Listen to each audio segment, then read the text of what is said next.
Rave on, Gord Downie. Gord was just a kid. Hell, we were all kids in 1984.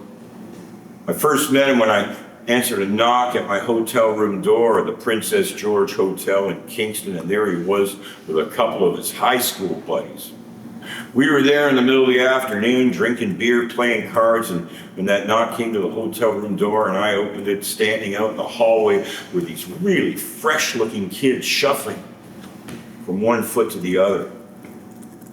They told me they were fans of my band, the Florida Razor. They had actually bought my record. They came to see us at dollar bills. They also told me that they had a band too. I said, "Oh yeah? What's the name of your band?" One of them said, "The Tragically Hip." I said, "Wow, damn, that is a good name. You should hold on to that for sure." I think I kept them out in the hallway because there was a card game going on in the room, money on the table, some local colors hanging around, and privacy was the utmost importance. So we talked through the doorway about music.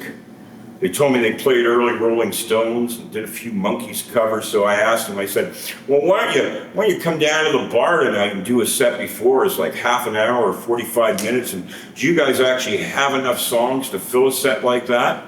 They said, "Yeah, sure." And I closed the door and went back to the card game. That night, they all showed up. Some of them younger than the ones that showed up at my hotel room earlier that day, so I grabbed them and brought them downstairs into this damp basement we were using as a dressing room. Gave them a couple beers and smoked a joint and kept them out of sight because they were way underage. All looked like Boy Scouts, except for one of them looked like a Girl Guide. When we let them use our amps and our drums, we basically kept an eye out for them. 9 o'clock comes. They all go up on stage, they plug in, start playing this really old British Invasion, what we would call today as album cuts.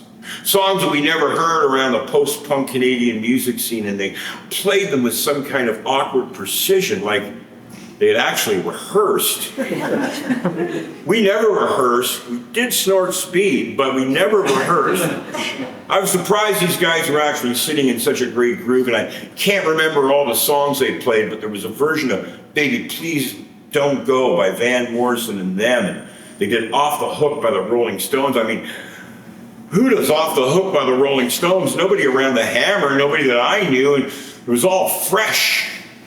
It wasn't old geezer style rock and roll because these were basically children with guitars playing ancient R&B.